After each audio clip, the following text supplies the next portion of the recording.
1, 2, 3, 4, 5, 2, 2. How are you and your wife doing these days? Jason, my co-worker who is spotting me, asks. Jason and I often go to the gym together after work like this. Well, same old Jason. It's breaking my heart. I've been married to my wife Kate for 3 years. Lately, she's clearly not happy with me. When we're at home together, she's obviously bored and her attitude is cold. When we first got married, she used to make home-cooked meals with lots of love. But lately, when I come home, there's just some uncooked instant noodles for me left on the table. My wife also works, so I thought maybe she's been busy with work lately. I'm sorry I've been a burden on you. I'll make sure to cook dinner when you can't, I said, but she responded with, No, you don't need to do that. I'll just cook for myself. In other words, she doesn't want to cook for me. So of course she refuses any lovey-dovey time of night. Recently, my wife bought herself a twin bed so she can sleep separately. I don't know what's the cause. Hey, don't give up. Talk to her and find out what's wrong and what she has to complain about. Jason? Yeah. Maybe I've been too busy worrying about Kate's mood to talk to her about it. Thanks, man. You can talk to me anytime. Let's go for another set.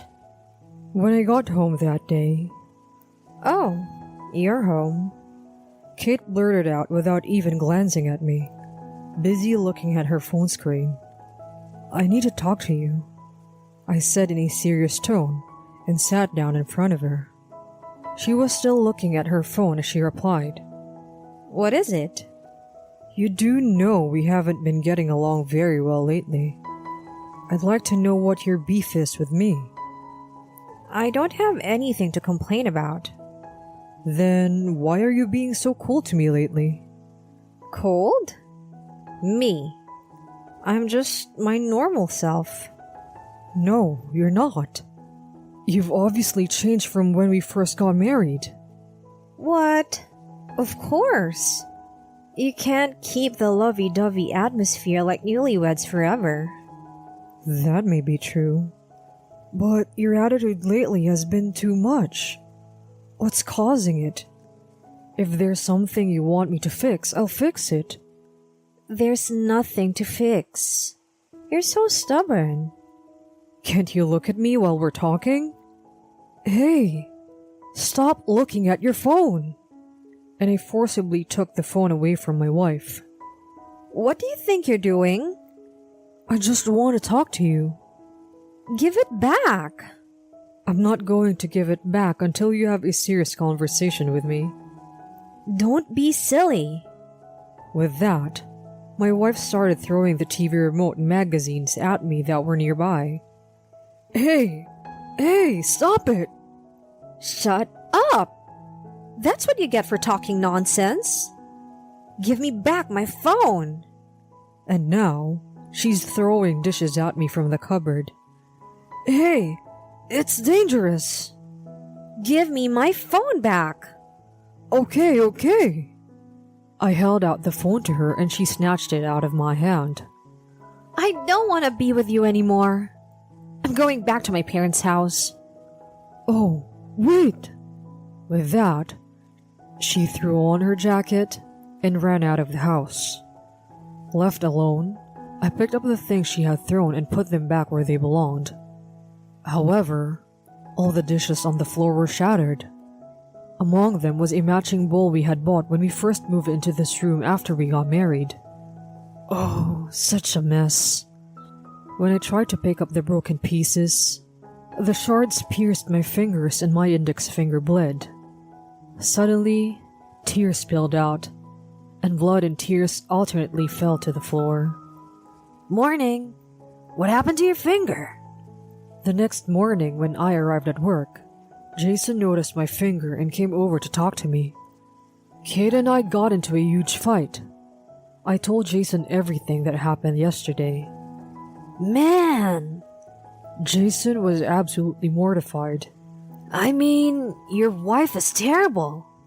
So, what are you going to do? I think I'll talk to her and try to make up with her again. I'm thinking of going out to her parents' house after work today. Nah, I don't think that's a good idea. I mean, she's already so emotional. She'll go crazy if you go over to her parents. Do you think so? If you were in her shoes, wouldn't you want to reject them even more if they persistently come to you when you want to keep your distance? Well, sure, I guess.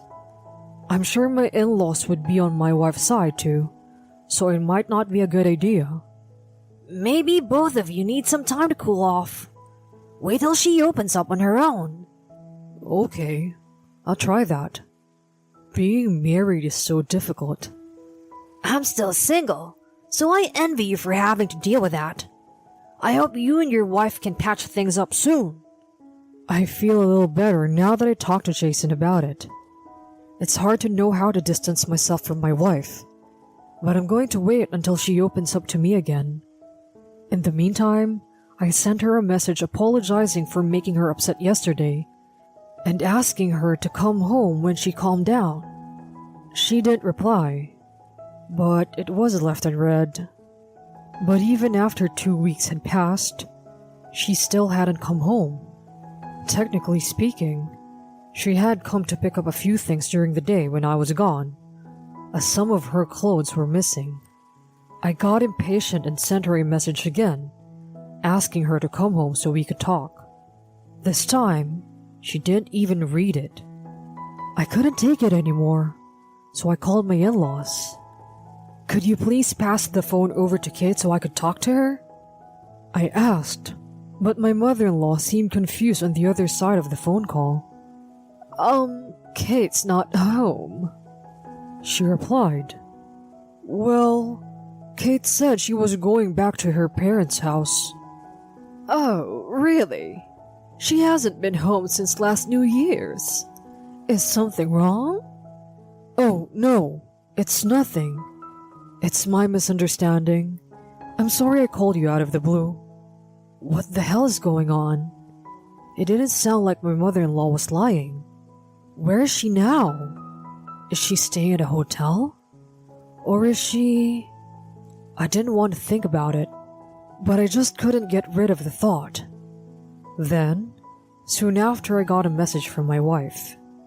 Can you please not call my parents' house without my permission? Where are you? It doesn't matter. Are you having an affair? What are you talking about? Of course not. Be honest with me. You're probably with another guy, right? I'm sick of it. I'm sick of you being so paranoid like that. I want a divorce. What? You're right. I have been cold towards you lately. I can't see you as a man anymore. It's been driving me crazy. Are you happy now? Now that you know the cause, let's get a divorce. Hey, don't decide that on your own. No matter what you say, I can't do it anymore. I want a divorce. Can we fix it? You are so persistent. You acting like a girl makes me frustrated too. Can't we at least talk in person? There's nothing to discuss. I'll mail you the divorce papers, and you can fill them out. No, please.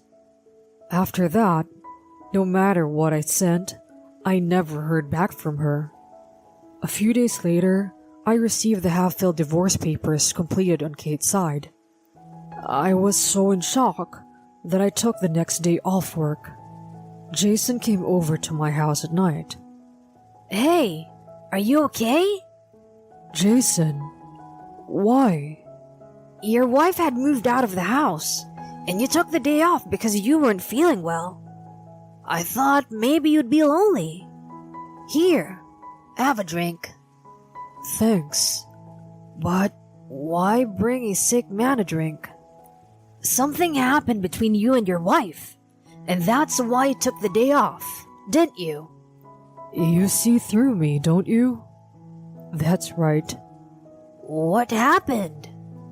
I showed Jason the divorce papers that were mailed to me. Seriously? You didn't even get to discuss it. I'm just so shocked. So, you're just gonna turn this in? I don't know. I'm still thinking about it.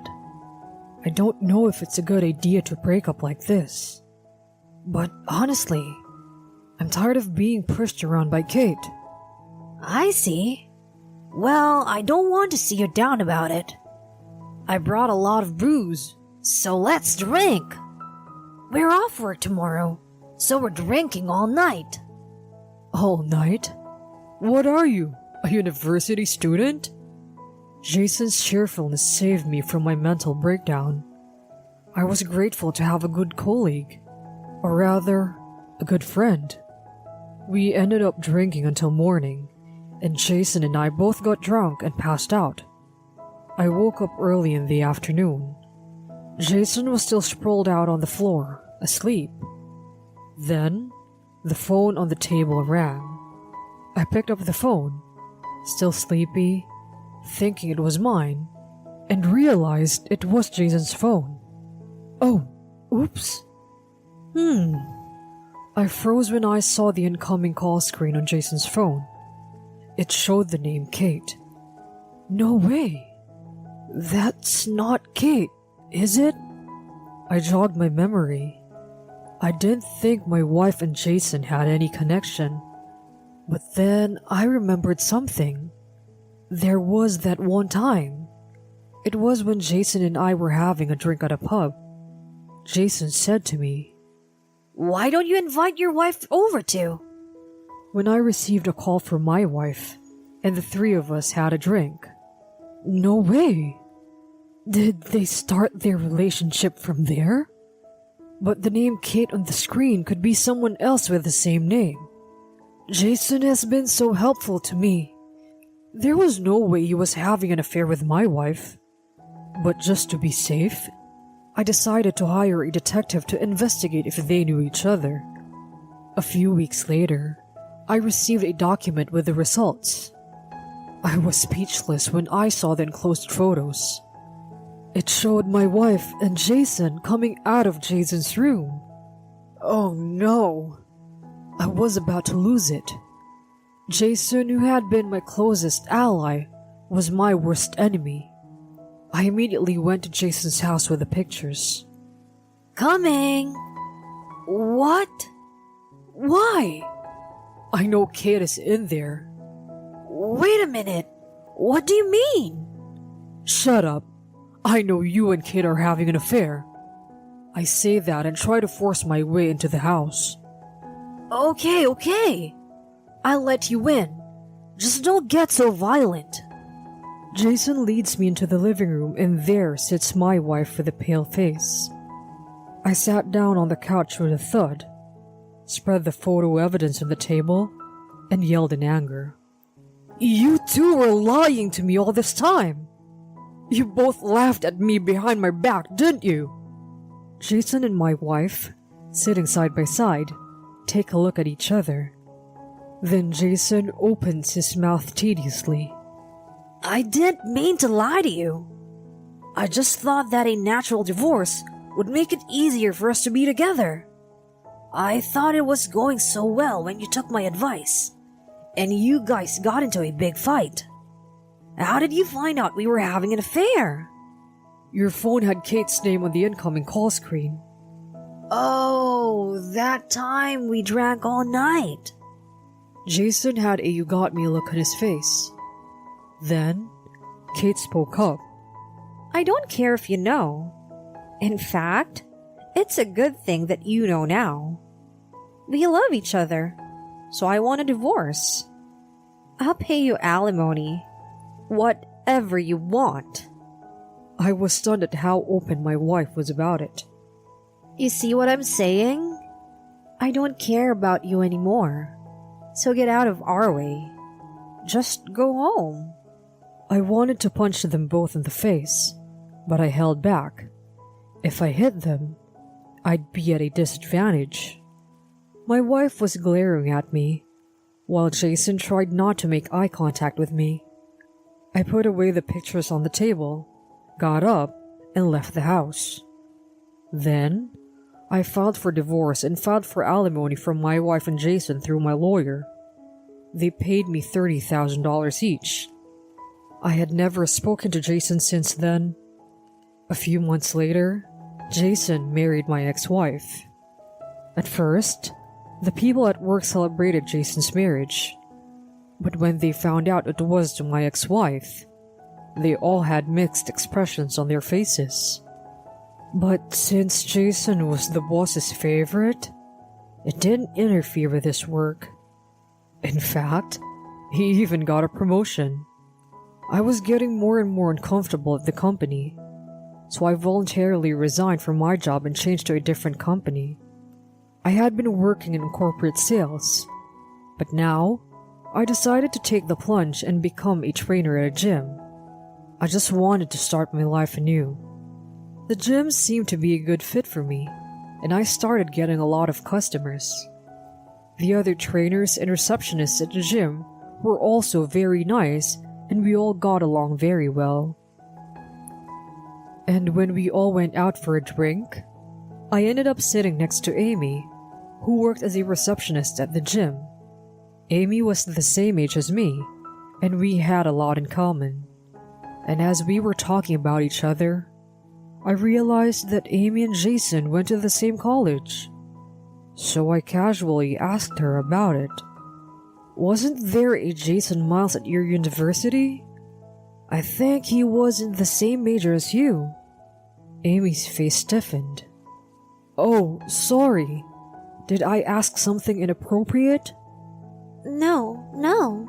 Is Jason your friend? Well, not really a friend, but a colleague from my former company. I see. Actually, he slept with my wife and took her from me. What? Oh, it's awkward to talk about something like this out of the blue, isn't it? But I'm really frustrated, and every once in a while, I remember it, and I get so angry that I can't do anything about it. Amy was silent for a moment and then said, Could we talk somewhere else after this? What? Yeah, sure. And after the drinks were over, we went into a nearby bar. So, what did you want to talk about? Actually, it was when I was a freshman in college. Amy told me that she was in the same club as Jason. There was a welcome party for new students, and Jason suggested that they drink again with just the freshmen, and afterwards, the four of them ended up drinking in Jason's room. After a little while, the other two students said they'd go buy some food and left, leaving Amy alone with Jason. At first, they chatted normally, but then Jason suddenly started touching her body. Amy resisted, but Jason held her down and forced himself on her. When the others returned from the shopping trip, Jason acted as if nothing had happened, and Amy was too afraid and embarrassed to talk to anyone about it. Amy says that even now, sometimes she unexpectedly remembers the incident and feels helpless. I couldn't hold my anger when I heard that story. He's lived his life the way he wanted to, and messed up other people's lives multiple times. Amy, will you cooperate with me? What? I'm going to punish Jason for what he's done. Otherwise, I don't think you and I will ever be able to move forward. Amy looked down and was silent for a moment, then looked up and agreed to fight with me. I then worked with Amy to contact some of her former classmates to see if there were any other victims of Jason's. We found Jason's victims in the same club and in the same laboratory.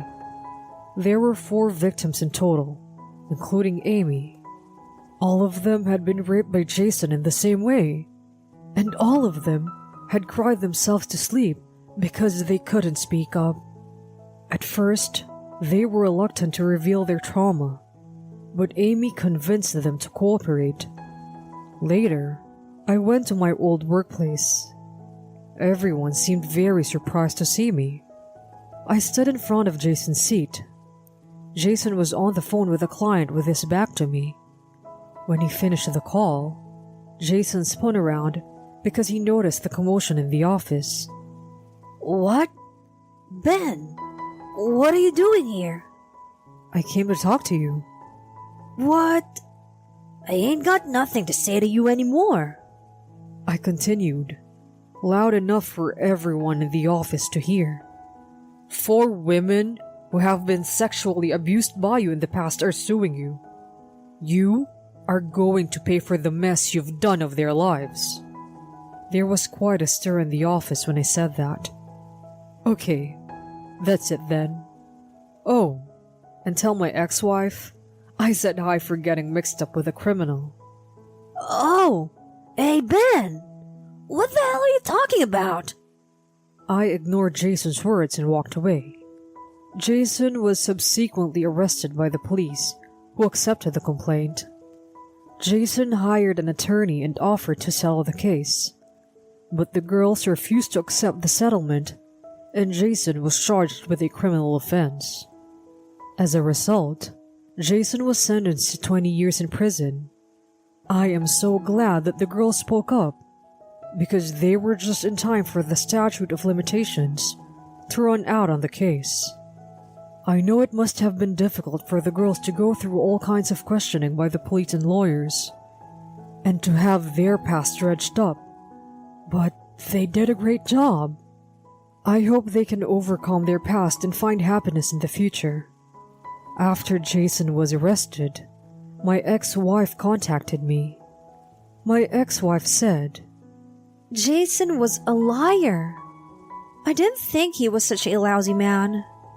She was lamenting about something, but I told her, you had it coming, since you're the one who chose him, so you deserve it. That's what I told her. My ex-wife is being ridiculed at work as a woman who had an affair with a sex offender and married him, and she's feeling very ashamed of herself at work. She really deserved it. I, on the other hand, I'm gained experience as a gym trainer and recently started my own private gym. I'm having a great time doing what I love. I'd like to get back into dating if I get to meet the right person. Thank you for watching to the end. Please don't forget to subscribe. See you in the next